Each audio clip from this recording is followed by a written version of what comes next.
Reprenons l'exercice de tout à l'heure où on avait des chiffres d'affaires prévisionnels et effectués et où on voulait calculer les différences des taux de réalisation et savoir si c'était réalisé ou pas.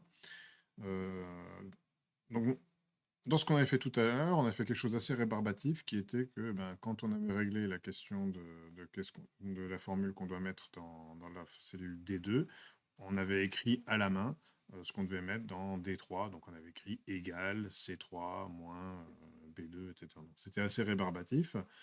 Remarquez maintenant qu'on sait qu'on sait tirer les choses là, pour que ça aille plus vite. Ça s'applique également ça s'applique également aux formules. Donc là, j'ai une formule qui retourne sur 50 321. Quand je tire cette formule-là, ce qui va se passer, c'est que la formule est copiée en se descendant vers le bas et je trouve les valeurs que j'attendais. En réalité, faire ça, c'est exactement pareil que de faire des copier-coller. Donc par exemple, si je prends ici, je fais CTRL-C. Donc là, j'ai fait copier. Et quand je fais CTRL-V, ici, je me retrouve avec le même genre de comportement. En réalité, quand j'ai tiré une cellule vers le bas avec une formule dedans, tout ce que ça a fait, c'était un copier-coller. Ça fonctionne aussi pour l'autre. Notez que pour aller plus vite, ce qu'on peut aussi, quand on tire les choses, on peut aussi sélectionner une plage de cellules. Et si je prends une plage de cellules et que je la tire vers le bas, je me retrouve à avoir toutes ces valeurs-là.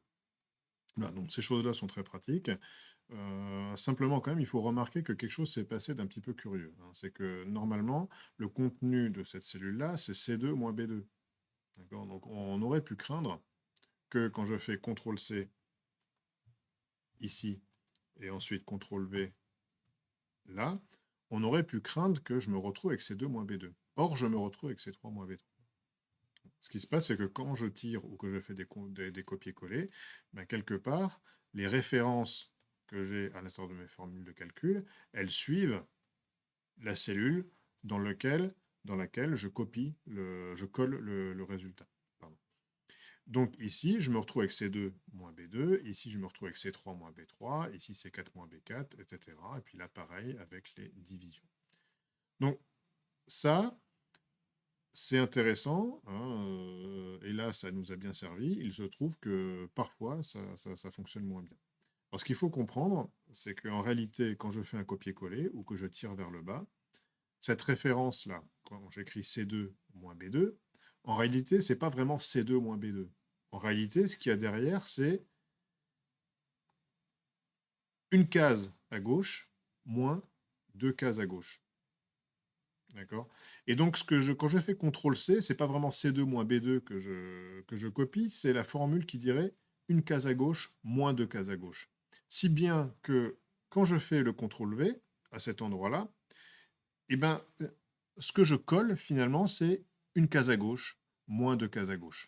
Et une case à gauche moins deux cases à gauche, quand on est en D3, ça se traduit par C3 moins B3. En réalité, toutes ces références-là, on les appelle des références relatives parce que le C3 moins B3, c'est une écriture relativement à la case dans laquelle on est en ce moment, c'est-à-dire D3. Donc on parle de références relatives. Ces références relatives, dans ce cas-là, c'était très bien, mais il peut y avoir des cas où les choses se passent un petit peu moins bien et ce n'est pas tout à fait ce qu'on souhaite.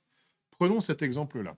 Dans cet exemple-là, on a un prix hors taxe, d'accord, et en haut, on a un taux de TVA qui va être applicable à tous les produits.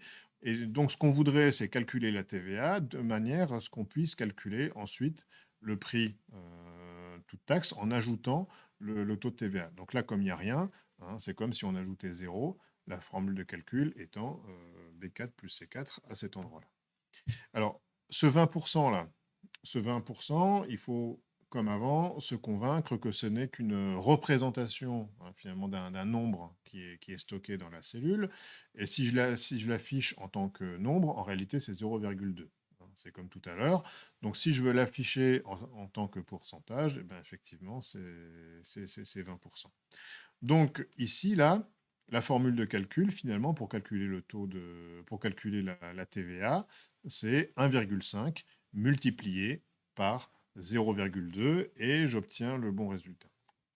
Donc ici, tout va bien. Maintenant, je fais pareil qu'avant, je prends ici et je fais soit des copier-coller vers le bas, soit je tire comme ça vers le bas. Donc je le fais, je relâche, et là, qu'est-ce qui se passe? Je me retrouve avec quelque chose qui n'est pas du tout conforme à ce que je souhaitais.